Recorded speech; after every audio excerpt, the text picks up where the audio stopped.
네, 야3당이 일제히 박근혜 대통령 탄핵 추진을 당론으로 결정을 했죠. 이 새누리당 비주류와도 연대하겠다 이런 방침도 내걸었고요. 이제 본격적으로 탄핵 정국이 열리고 있는 건데요. 이런 가운데 이 법학자 조국 교수가 SNS에 이 박근혜 대통령 탄핵 해법을 제시를 해서 눈길을 끌고 있습니다. 자, 서울대 법학전문대학원 조국 교수 직접 연결해서 자세히 얘기 들어보죠. 여보세요. 예, 안녕하세요. 예, 안녕하세요, 교수님. 먼저 그러니까 일전에 한번 탄핵에 대해서 어떤 입장을 내놓으신 바가 있냐면 탄핵은 네. 최후 수단이다. 가능하면 다른 해결 방식이 좋다. 이런 입장을 내놓으신 적이 있었는데. 네, 맞습니다. 지금은 어떻게 생각하세요, 교수님? 저는 뭐 여전히 탄핵은 최후에 사용돼야 될 비상수단이라고 생각을 합니다. 왜냐하면 이 문제가 탄핵을 하게 되면 모든 문제가 헌재로 이제 맡겨지게 되고 예. 국민이나 국회가 해결해야 될 일이 사라져버리기 때문에 네네. 저는 이제 탄핵은 여전히 마지막 수단이라 생각을 합니다만은 네네. 지금 상황은 이제 이 마지막 수단을 이제 행사해야 될 상황까지 돼버린 게 아닌가 하는 생각이 좀 안타깝습니다. 이제는 이제 선택지가 아니라 이제 필수 코스가 되어버렸다 이런 평가이신 거죠?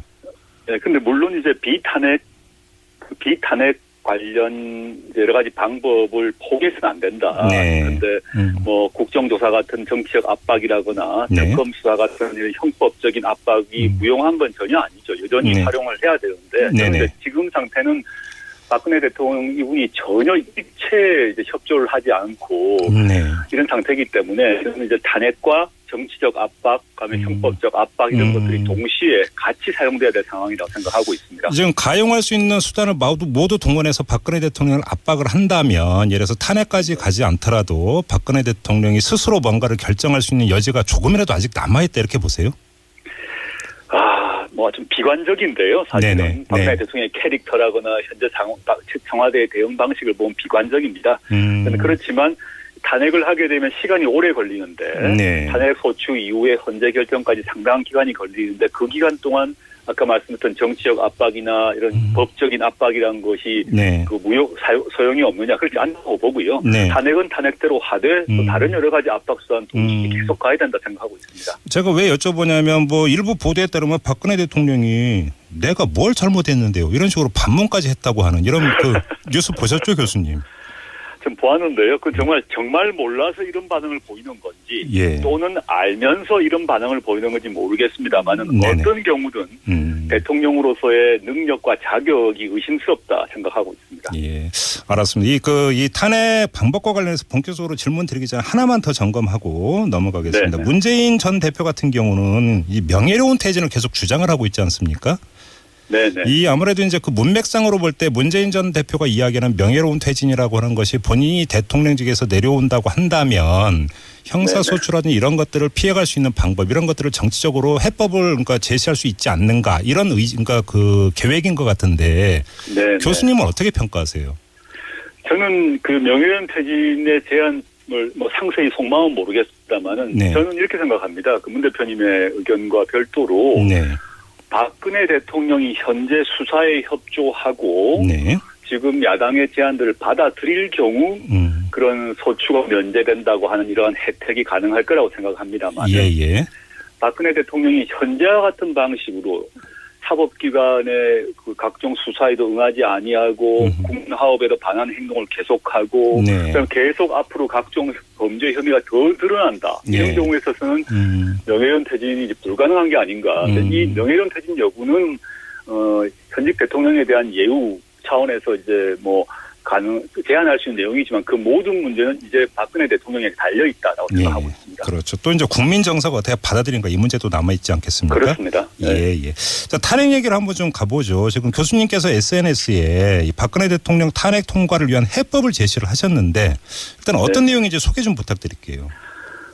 저는 이제 현재 법상으로 보게 되면 국회 내에서 그 3분의 1을 넘으면 소추가 가능하죠. 네네. 그런데 이 소추가 끝이 아니라 헌재 결정이 진짜 본선 아니겠습니까? 그렇죠. 그러려면 헌재는 법적인 기관일 뿐만 아니라 정치적 기관이기 때문에 예. 국회에서 이 3분의 1을 훨씬 넘는 그런 수의 의원들이 동참해야 된다고 봅니다. 네. 그런데 지금 비박 의원 중에서 30명이 오면 된다 이런 얘기를 합니다만 저는 여야가 서로 논의를 해서 네. 새누리 의원 중에 적어도 한 3분의 1 이상 정도가 이제 확보된다면 헌법재판소가 탄핵을 결정하는 데 많은 도움을 주지 않을까 생각이 들고요. 물론 그 이전에 광장에서 거리에서 시민들의 분노가 계속돼야겠죠. 그럼 지금 교수님의 말씀을 좀 확대 해석을 한다면 그러니까 곧바로 탄핵 발의를 할 게 아니라 야당이 새누리당 비주류 의원들하고 다각적으로 접촉을 해서 이 그 탄핵 소추안에 찬성하는 이 의원 숫자를 먼저 늘려야 된다. 이렇게 단계적으로 접근해야 된다. 이런 말씀이시겠네요. 그 탄핵이라는 수단은 딱 한 번만 쓸 수 있는 그런 그 초강력 수단입니다.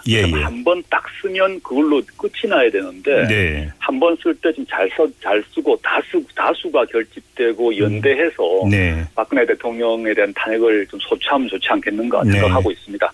그럴 여지가 충분히 있다고 평가하세요? 지금 남경필 지사도 탈당을 하고 김용태 의원도 탈당을 했지 않습니까?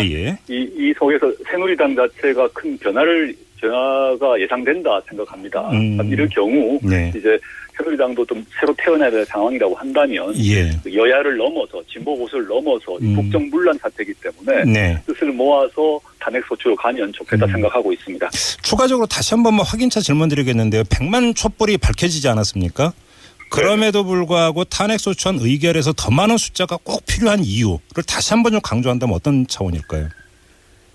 이제 100만 촛불이 있지만 또 한편 또 그다음에 지금 보면 검찰의 공소장이 또 있습니다. 그렇지만 실제 검찰도 시민도 법적으로는 소추인은 아닙니다. 소추인은 국회인 거죠.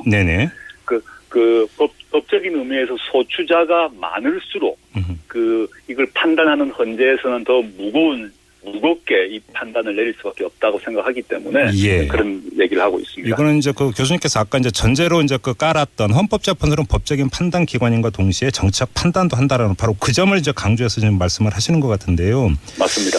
그러면 이 100만 촛불의 이 밝기만 가지고도 헌법재판소를 움직이는데 한계가 있을 수도 있을까요, 그러면? 저는 100만 촛불의 힘이 가장 근원적인 힘이라고 생각합니다. 어떤 무엇보다도 검찰도 헌재도 이 100만 촛불에 이길 수는 없고 100만 촛불에 결국은 따를 거라고 봅니다만은 이게 이제 법적인 절차로 들어가게 되면 여러 가지 또 100만 촛불의 힘만으로 해결할 수 없는 또 다른 문제가 있기 때문에 거기 위해서는 탄핵 소추 시기부터 그다음에 그 변론, 헌재의 변론 등등에 있어서는 이제 전문가 집단이 들어가지 않습니까? 그렇죠.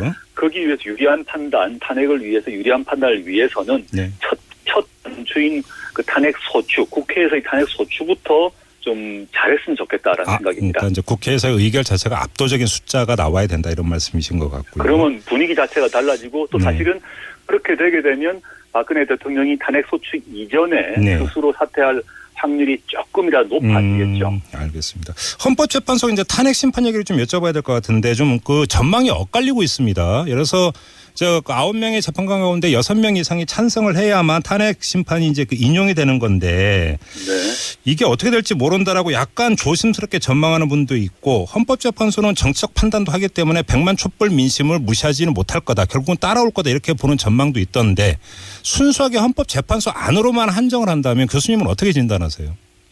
헌재 안으로만 보면 보수적인 부분들이 다수죠.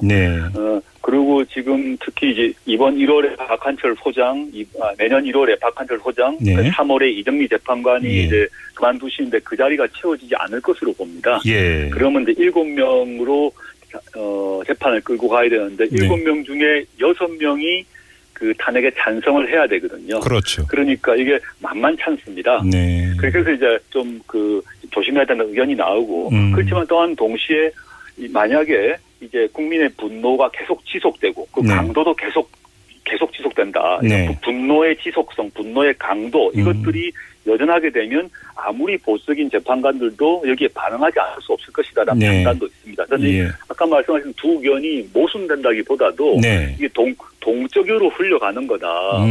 헌재 재판관은 지금부터 일정 기간 동안 상황이 변화에 따라서 헌재 재판관들의 판단도 달라질 가능성이 많다. 그렇죠. 예. 그렇게 보고 있습니다. 예. 결국 이제 여론의 압박이라고 하는 게 어느 정도로까지 강도가 세고 지속되느냐 이게 관건이라는 말씀이시잖아요. 그렇죠. 그 재판소 결정 때까지 지금 같은 촛불이 계속 되어 나간다면 아무리 보수적인 분도 이걸 탄핵을 반대하지는 쉽지 않을 것인데요. 그렇지만 또한 냉정히 바라봐야 할 건 그 내에 계신 분들이 분위기가 촛불이 좀 꺼진다거나 또는 상황이 바뀐다고 그러게 되면 원래 그 보수적 성향에 따라서 그 탄핵을 반대할 가능성도 매우 높다. 두 가지 가능성이 모두 있음을 직시를 해야 된다고 봅니다. 그것도 어찌 보면 직결된다고도 볼 수 있는 게 탄핵 심판 기간 아니겠습니까? 얼마나 걸리느냐. 네네. 이것도 상당히 중요한 문제인데 이게 그러니까 노무현 전 대통령 탄핵 심판 때하고는 이게 그 사안이 복잡하기 때문에 훨씬 더 오래 걸릴 거라는 그러니까 주장도 있고 아니라는 주장도 있습니다. 교수님은 어떻게 보세요? 최대 180일까지 갈 수 있고 노무현 대통령 때처럼 짧아질 수 있겠죠. 예. 그런데 이게 이제 그 형사소송 절차를 준용하기 때문에 그 박근혜 대통령의 변호인단은 최대한 늦추려고 모든 노력을 다할 것입니다. 그렇겠죠. 예. 그리고 심지어 이제 지금 공범들의 재판이 곧 시작되니까 공범 재판 결과를 보자 이런 주장까지도 할 수 있습니다. 예. 그럼 이에 대해서 소추 측에서는 그렇지 않다라고 주장을 해야 되기 때문에 이 기간 문제 역시 지금 정해져 있지 않습니다.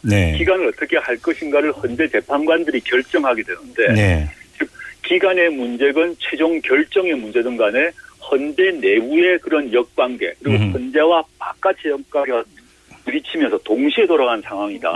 우리가 어느 한쪽의 가능성이 반드시 이루어진다. 이렇게 얘기하는 건 지금 아주 성급하다고 보고요. 모든 문제를 좀 동적으로 봤으면 좋겠다. 헌재 내부와 헌재 바깥 그리고 국회 즉 헌재 국회 광장 이게 계속 급격히 돌아가는 상황에서 그 재판의 기간 그다음에 최종 결정 문제도 결정 날 것이라고 보고 따라서 이 촛불 시민의 관점에서는 탄핵이라는 것을 국회에 소추한다고 하더라도 그걸 모두 헌재에 다 맡겨두고 손놓을 상황이 전혀 아니다. 이 점을 제가 강조하고 싶습니다. 예. 서로 이제 교호작용을 하게 돼 있다고 당연히 봐야 되겠죠. 좀 다른 사안 하나 좀 여쭤볼게요. 총리 추천 문제가 또 있는데요. 이게 탄핵 들어가기 전에 먼저 총리를 추천을 해야 된다는 주장이 있습니다. 정치권 일각에서.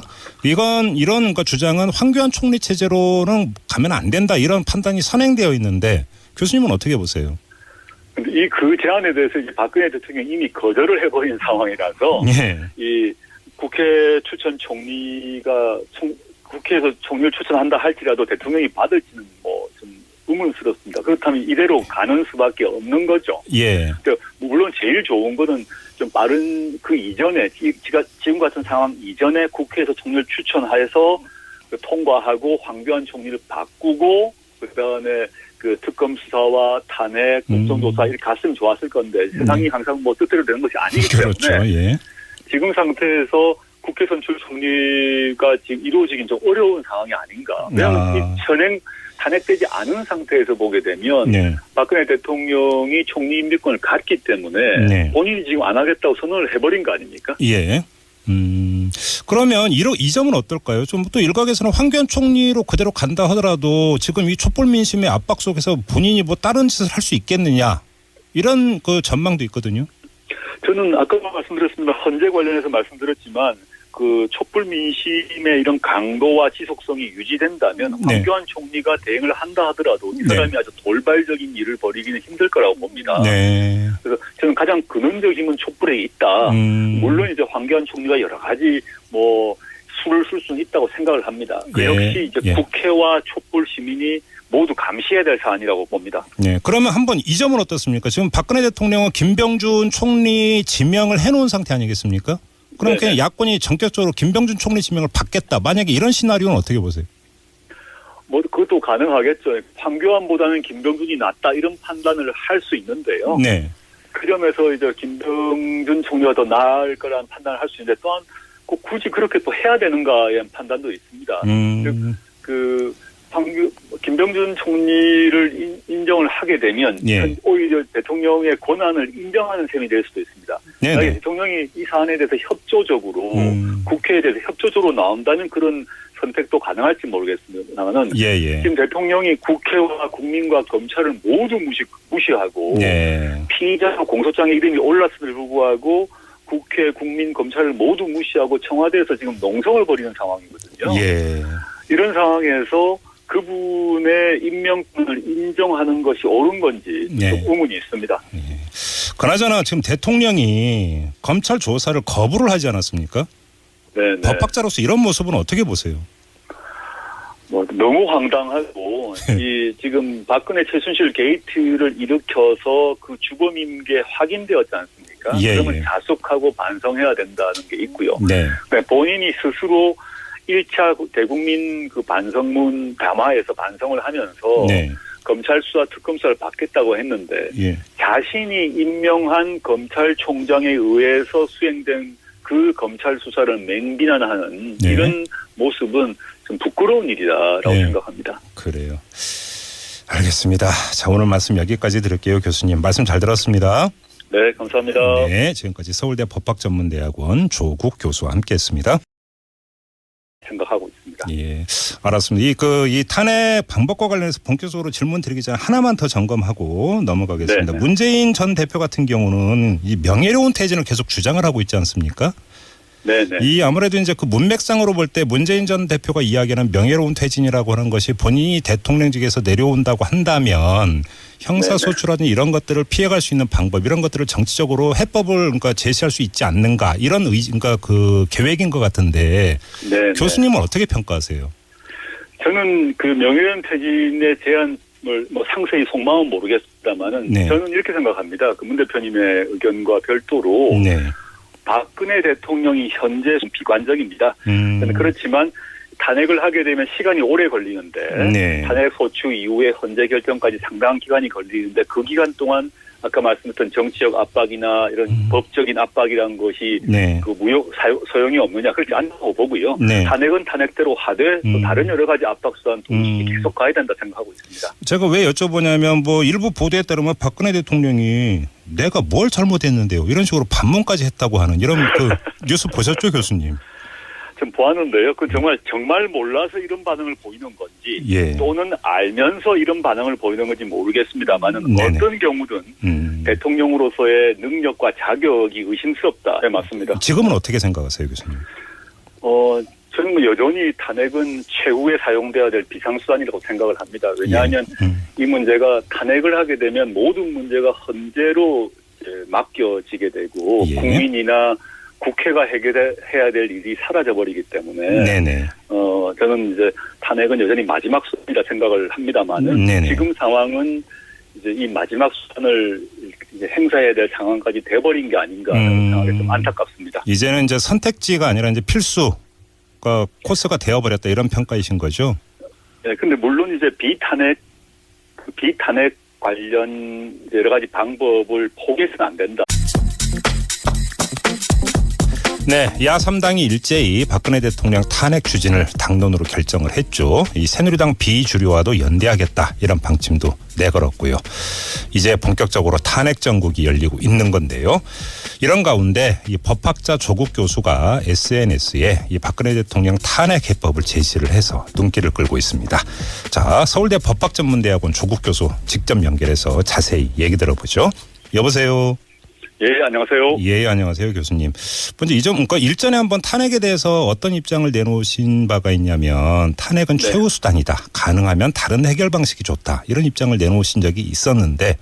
그런데 국정조사 같은 정치적 압박이라거나 특검 수사 같은 이런 형법적인 압박이 무용한 건 전혀 아니죠. 여전히 활용을 해야 되는데 그런데 지금 상태는 박근혜 대통령 이분이 전혀 일체 협조를 하지 않고 이런 상태이기 때문에 이제 탄핵과 정치적 압박, 그다음에 형법적 압박 이런 것들이 동시에 같이 사용돼야 될 상황이라고 생각하고 있습니다. 지금 가용할 수 있는 수단을 모두 동원해서 박근혜 대통령을 압박을 한다면 예를 들어서 탄핵까지 가지 않더라도 박근혜 대통령이 스스로 뭔가를 결정할 수 있는 여지가 조금이라도 아직 남아있다 이렇게 보세요?